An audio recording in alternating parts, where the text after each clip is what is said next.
Detective Connon के और एक नए एपिसोड में आप सभी का स्वागत। और इस एपिसोड में सिगरेट बर्ड और भी बहुत सारे क्लू से कोनन इस केस को सॉल्व करेगा। Detective Conan episode number 66 the pitch black road murder case. तो बिना किसी देरी के चलिए शुरू करते हैं आज का एपिसोड। स्टोरी स्टार्ट होती है ला कैपेरिकोसी होटल से, जहां रान, मोरी और कोनन डिनर के बाद बाहर निकल रहे। तभी एंट्री होती है मोरी के पुराने दोस्त ओमुरा की।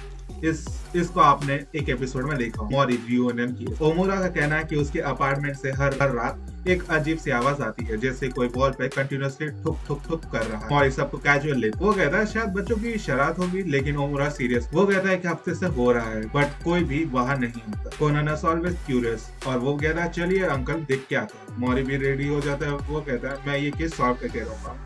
जब सब ओमोरा के घर पहुंचते हैं तो मोरी एकदम टल्ली हो जाती है। तो बियर भी खत्म होती है, तो रान और कोनन नीचे स्टोर जाते हैं बियर लेने की। वो लोग आते हुए एक आदमी को देखते हैं जो सिगरेट पी रहा हो, और वो लोग फिर से पार्टी शुरू करते हैं। तभी ग्लास टूटने का आवाज आता है। सब भाग कर देखते हैं, लेकिन पता नहीं कि कैसे टूटा है ये। जब सब ऊपर से नीचे देखते हैं तो एक आदमी मरा हुआ मिलता है। मोरी रान से कहता है पुलिस को फोन करने। रान पुलिस को फोन करती है। मेगुरे उसकी टीम आ जाती है। विक्टिम का नाम है इकोटो योशिरो, एक 20 साल का कॉलेज का स्टूडेंट। विकास विटनेस मिलता है हुसाको इकाटो का कॉलेज फ्रेंड। और तभी एंट्री होती है और सस्पेक्ट की, शिमुजो, ताकेनो और नाकामु, इकोटो के दोस्तों का गैंग। और तीनों एक अपार्टमेंट पार्टी में इकोटो के साथ ड्रिंक कर रहे हैं, और सबकी कहानी अलग, टाइमिंग मिसमैच और एक ट्विस्ट। हुसाको का कहना है कि उसने कॉल नहीं, बट बाकी सब कह रहे हैं कि कॉल तो आया। जब कोनन अपार्टमेंट के अंदर इंस्पेक्ट करता है, छोटी सी बात पे उसका शक पक्का हो जाता है। कोनन नोटिस करता है कि हुसाको ने कहा कि वो रिपोर्ट लिख रहा था, लेकिन रूम लाइट तो ऑफ थी जब मैं रान के साथ बियर लेके आ रहा था। कोनन को मिलता है उस रूम में एक स्लिंग शॉट, एक रेड थ्रेड और एक ब्रोकन एक्वेरियम और एक इंपॉर्टेंट क्लू, सिगरेट बट,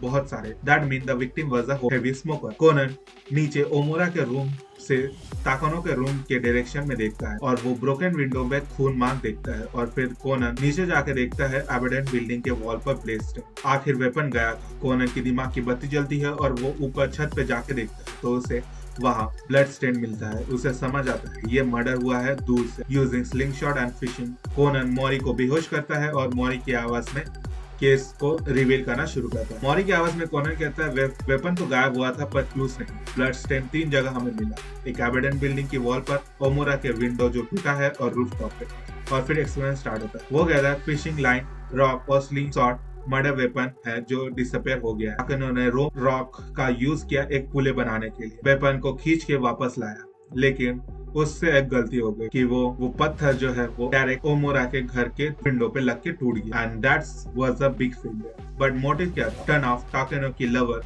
केको माउंटेन एक्सीडेंट में मर गई और इकोटो ने उसे इंजर्ड छोड़ दिया था। ताकेनो कभी माफ नहीं कर पाया, और एक दिन देखा इकोटो उसके दोस्तों के साथ मिलकर मजाक बना रहा था केको की मौत का, और तब उसने डिसाइड किया time to end it with a perfect remote murder. Takeno के फाइनल वर्ड, मैं उसे हर दिन याद करता था और उसने केको के साथ ये सब किया, मैं बर्दाश्त नहीं कर पाया। तो दोस्तों, एक और ब्रिलियंट क्राफ्टेड केस को कोनन ने सॉल्व कर दिया। आपको कैसा लगा ये केस? कुछ मजा आया? कुछ सीखने को मिला या नहीं? कमेंट में जरूर बताओ। और आपको अगर वीडियो पसंद है तो लाइक, शेयर और सब्सक्राइब करना मत भूलना। मिलते हैं अगले वीडियो में, तब तक के लिए सायोनारा।